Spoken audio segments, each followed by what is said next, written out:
Haleluya, shalom semua, selamat pagi. Kita lanjutnya dengan program membaca Alkitab dalam 3 tahun. Hari ini pasal 26, ya, Matius 26. Saudara sila buka firman Tuhan, ya, Matius 26.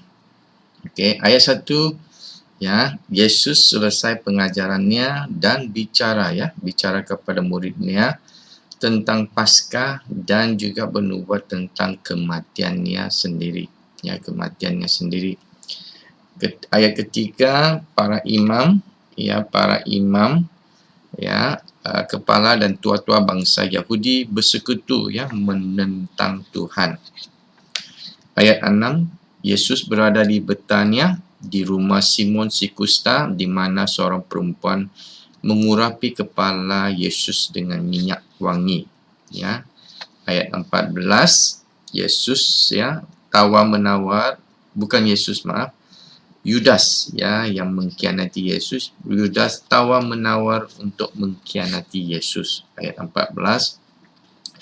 Ayat 17, Yesus ditanya tentang persiapan tentang perjamuan kudus, perjamuan Paskah. Ayat 26, Yesus mengadakan perjamuan kudus dengan murid-murid-Nya.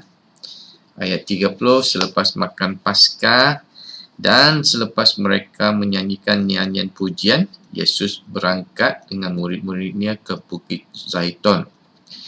Ayat 36, Yesus di Taman Getsemani dengan murid-murid-Nya dan Yesus ambil waktu untuk berdoa. Ayat 47, Yesus dikhianati oleh Yudas dengan sebuah ciuman. Ya. Ayat 57, Yesus ditangkap dan dibawa kepada Kayafas.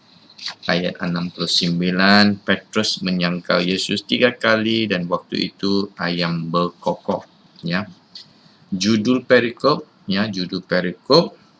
1-5, Matius 26, 1-5, Yesus untuk kali keempatnya memberitahukan murid-murid-Nya tentang penderitaan yang Dia akan alami dan juga, ya, rancangan untuk membunuh Dia, membunuh Yesus.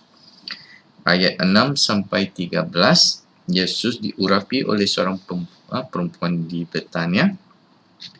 Ayat 14-16, Yudas merancang untuk mengkhianati Yesus. Ayat 17-25, Yesus makan Paskah dengan murid-murid-Nya. Ayat 26-29, Yesus menetapkan upacara perjamuan kudus. Dan ayat 30-35, Yesus bernubuat bahawa Petrus akan menyangkalnya 3 kali. Ayat 36-46, Yesus bergumul dalam doa di Taman Getsemani. Okey, kita lanjut. Ayat 47-56, Yesus dikhianati oleh Yudas dan ditangkap. Ayat 57-68, Yesus dihadapkan mahkamah agama. Dan ayat 69-75, ayat 69-75, Petrus menyangkal Yesus. Saudara, satu kebenaran yang terdapat dalam pasal 26 dan aplikasinya, saudara baca kembali Matius 26 ayat 36-46. Matius 26, ayat 36-46. Dicatat bahawa Yesus bersama dengan murid-murid-Nya, mereka pergi ke Taman Getsemani. Kemudian dia bawa 3 murid-Nya, murid inti, iaitu Petrus, Yohanes dan Yakobus, ke suatu tempat yang lain di taman itu. Di sana Yesus menyampaikan pergumulannya kepada mereka. Tuhan katakan dia sangat sedih dan gentar dan seperti mau mati.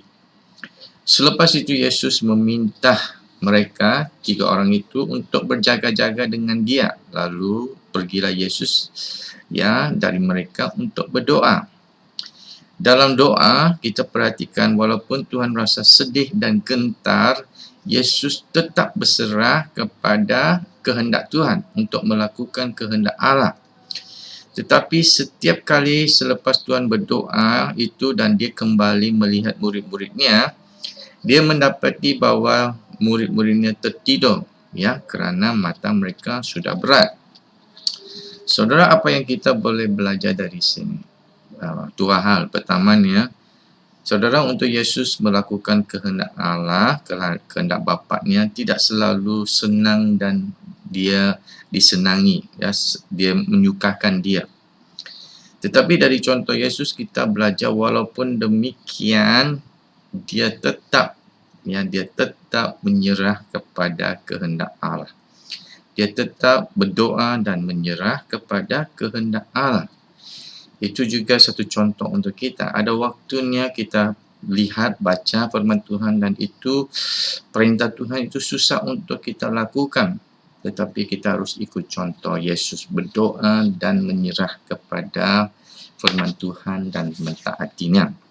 Kedua, murid-murid Yesus diminta berjaga-jaga tetapi kerana mata mereka berat, mereka tertidur. Ya, 3 kali mereka lakukan hal yang sama.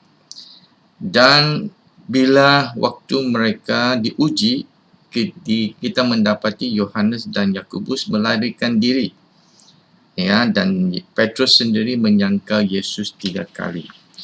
Saudara, ini mengajar kita bahawa saat untuk berdoa, saat untuk menguatkan iman kita bukan pada waktu kita diuji, tetapi ya sebelumnya.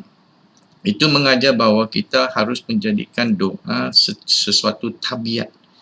Ya, tabiat itu harus kita belajar doa sehari-hari, setiap hari. Supaya bila kita berhadapan dengan apapun pencobaan, kita kuat untuk bertahan. Saudara, lihat kembali perintah Tuhan Yesus di Matius 26. Matius 26 ayat 41. Ya, Matius 26 ayat 41. And God bless you.